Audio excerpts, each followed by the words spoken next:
Hi, I'm Deanna. Welcome back to Ribbon Candy Hooking. I'm doing some punching today and I want to take you with me. Punching is so much fun. It's so easy to do. Punching is always done on monk's cloth. I've got some monk's cloth strapped around my frame here, so I'm going to show you this in a minute.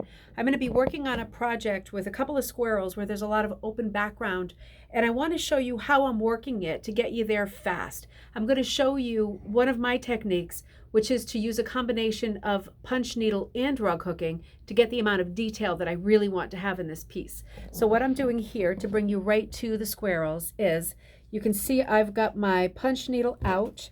This is the regular Amy Oxford, which means it has the larger shaft on it.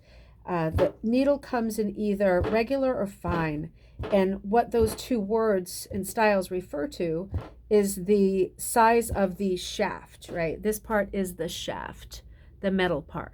Now, you can see with mine, this is the peacock needle that I'm holding.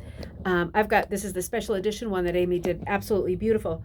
What I do with mine, the fine versus the regular refers to how big the shaft is, which therefore refers to how thick your yarn can be running through it, or your wool strips.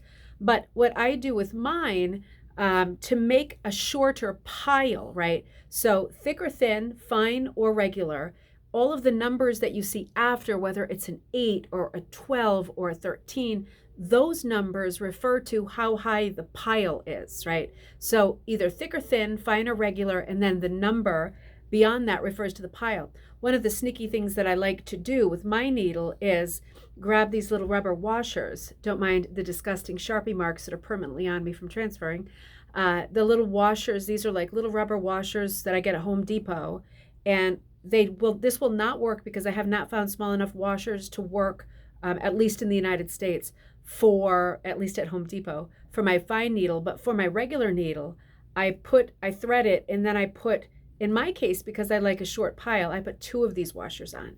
Now I don't have to worry about whether this is, for example, the 8 or the 13, because I know it's going to make a short pile and that's what I want. So I just avoided having to buy a bunch of needles that maybe I can't afford right now, the whole set.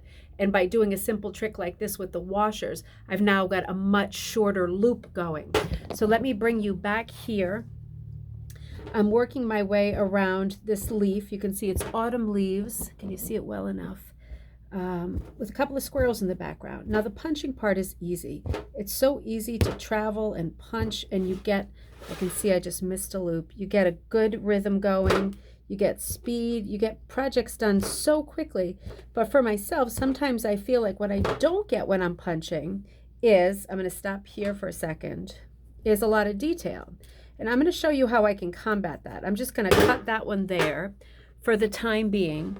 Now, I'm going to bring you over here to where I was working before, and I'm going to show you what I do to solve the problem of detail. So for example, I'm back over here with my squirrel. I'm into the background material. You can see it's a color changing variegated yarn that I dyed for the back. Get these scissors off there. It sounds like a drum beating away. Getting the background in really, really fast. But there are going to be elements of this design, for example, the leaf with the stem in the middle, that I'm going to want a bit more detail. I don't want that little stem and whatever little veins I want to put into that leaf to get swallowed up. So what am I going to do about detail? You can see how easy it is to get speed and to get your background in place. But how am I going to then figure out how to put little dits and dots in that I really want in there? So I'm going to show you how I do that. What I do is, when I have worked a certain area and I'm at a place, I'm not quite there now, but for all intents and purposes, I'm going to show you what I'm going to do. Pretend that I have punched much of this background. Tons of the background is done. I'm going to actually take it off my frame. I'm going to put it on the other way around. Now, none of the information is here, meaning my lines, right? None of my lines are here. It's still my squirrels. You see their little faces and their hands are coming here and they're fighting over a nut. And here's the leaf I was working on. Well, I know that I'm going to want more detail in this leaf. So you know what I'm going to do now that, for all intents and purposes, right? I'm not there yet, but this is what I'm going to do later. I'm going to come to the other side and I'm going to look for where I want my detail, and I'm going to hook little straight lines, and I'm going to hook eyeballs and eyelashes and fingernails, and the little glint in the eyes of the squirrels and all the little things that I want to hook that are teeny tiny. I'm going to do that later by flipping over and filling in the details with my rug hooking.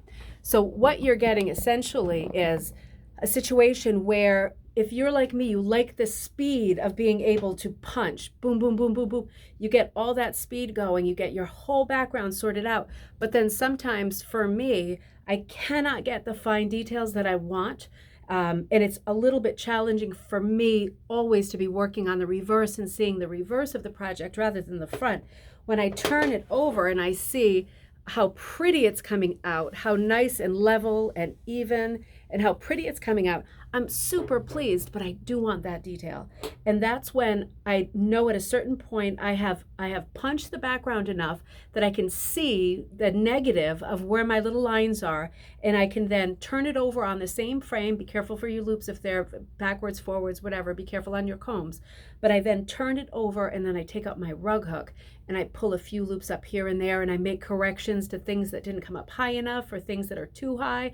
I just trim the pile on stuff that came up too high. But it's very easy to work once you pull it up and you've got everything right there in front of you. It's easy to hook little small parts then by filling in lines and holidays that you missed, little gaps that you missed.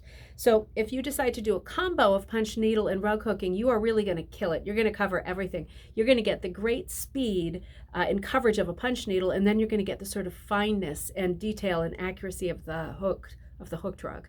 So there's no reason why you can't do both using exactly the same materials. I hope that was helpful for you. I really enjoy working in this style because I love punch needle.